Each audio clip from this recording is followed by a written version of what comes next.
Before I even get into the video, I'd like to thank the Ghostrunner team for offering me a key to review and make content. I really appreciate it. Also, if you haven't subscribed yet, press the subscribe button. It's mostly painless, I promise. Also, if you haven't seen my Ghostrunner first impressions video, I will ding it up in the top right hand corner now. But to get straight into the review, I'm going to quote the developers, open quote, "Ascend humanity's last remaining shelter, a great tower city. The tower is torn by violence, poverty and chaos. Conquer your enemies, discover the secrets of the superstructure and your own origin, and obtain the power to challenge the Keymaster." After playing the game for many hours now, I can say they pretty much nailed that quote into the game. From start to finish, you are constantly being challenged by new and different enemies, as well as by the actual terrain of the tower itself. You keep getting new enemies and new obstacles thrown your way, and some of them are definitely on the more tricky side. The gameplay, while tough, does slowly build in difficulty, which is always good because it allows you to essentially get used to fighting all the different enemies in the game and using all the different terrain, before throwing you in at the deep end where you have all these different types of units trying to murder you. It basically ends up being the improvise, adapt, overcome meme as you die, rewind, and then you go back again to try and get that perfect clear on a section of a level. A word of warning to anyone who found the demo difficult due to the one-hit kill mechanics in the game. If you found the demo difficult, prepare for a world of pain when you play the full game. I died about 90 times on one level because of how much stuff was going on in one particular section. Although if you're like me and enjoy a little bit of extra challenge, well, it's not really an issue, is it? I want to go over the power-up combat as well just quickly. You do actually get these cool skills pop up from time to time where you can either get like a jump power-up, a shuriken power-up, or even slow down time power-up. And these are also a cool little addition that mean you can use them either against the enemy, or if you want, you can just stick to beheading them. The choice is yours. In terms of story and the actual skills in the game, the story is surprisingly good. It never really shows its hand during the entire game, it just keeps teasing you with little bits of information, either through the actual storyline or little audio logs that you can find scattered throughout the levels. The abilities in the game are really cool as well, ranging from a blink dash that can cut through multiple enemies, a force push style skill that pushes enemies back and also returns projectiles, surge, which is like an energy wave that cuts through all enemies in the way, and finally, literal mind control to control enemies and make them fight their friends. They all seem very fitting for this cyberpunk world, and they all have their own uses. At first, I didn't think I'd need them, but oh boy, you will need them later in the game. You do also get this strangely cool Tetris-style skill boosting part of the game. You unlock these little shapes by going into the Cyber Void, which is basically how you are relearning to be a Ghostrunner. You can put them into the skill bank to power up certain abilities, and also increase the recharge rate of your focus, which is how you use the Ghostrunner skills. In terms of the bosses of the game, they all have their own mechanics that you have to work out. Whether it's dodging lasers and then cutting them down, or whether it's perfectly timing sword clashes and beheading them, it's something different. Personally, I like that it's not just slashing away until the HP bar disappears. It's a nice change of pace from the main gameplay, and it sits well within the game on its own. And I know I said this in my first impressions video, but can we just take one moment to just look at how cool the game looks without moving?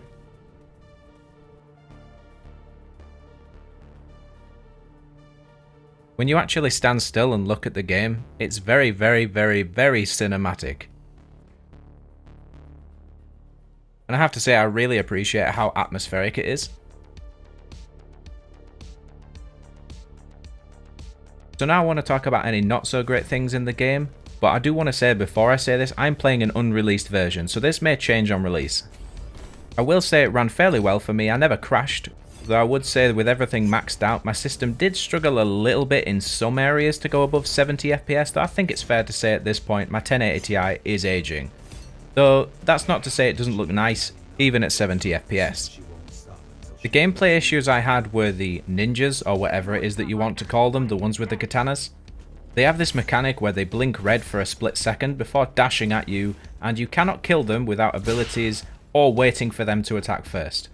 This can slow down sections of quick combat quite a bit. As you can see here, he's kind of just looking at me for quite a while before attacking. And it's not a massive issue, some sections you can just skip them, but if it's a required section, a speed run could be slowed down, quite a bit. The second issue for me was more of a personal one, and it was one of the Cyber Void puzzles that just felt out of place. And to quickly explain these, while you're in the Cyber Void unlocking those skills, to get them, you have to do these little puzzles. They're completely unexplained, you just have to work them out. However, this one, it's not really a puzzle. The thing just rotates over and over and over, and it's kind of boring. It's the only one that I disliked. The rest are completely fine. This one though, oh my god. I hope it gets changed. It just feels out of place for me. I don't know if I'm being overly harsh. I enjoyed the rest of the puzzles, but this one holds a special place in hell for me. One final issue for me is I still can't skip cutscenes for speedruns. I know this is a rather small negative, it's just when you spend nearly 20 hours on a demo alone and you hear the same cutscene for like 10 hours, you end up kind of rocking in your chair backwards and forwards because it's starting to get to you. It's not a massive issue, it would just be a nice quality of life change.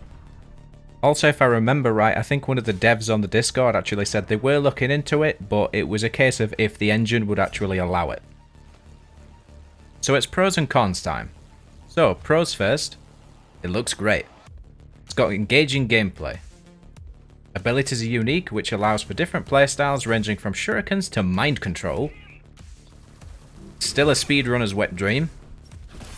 Story is like a puzzle. You get little pieces, but you kind of don't get the full thing until the end. Katana skins look awesome. So now for the cons. Frame rate does suffer slightly on older hardware, though that's not surprising. Some enemies slow down the gameplay, like the ninja dudes. Puzzles and one-hit kill mechanics might be slightly off-putting to some people. Speedrunning is still an issue with cutscenes, although I do want to make it clear that that's only on specific levels, it's not all of them. And the game needs more shiny skins. That's kind of a joke, but I would like more.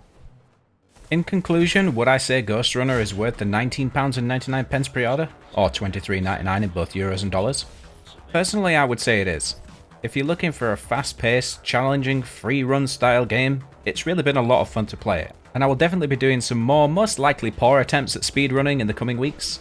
The story is pretty engaging and refreshing, and the combat is unique, and in some areas quite tough with its one-hit mechanic and range of enemies. That coupled with katana skins made this game for me one of the most unique of the year, and highly replayable, as you can tell with my nearly 20 hours spent on the demo. There are some slight issues as mentioned before, but I think with some patches they will get fixed or changed.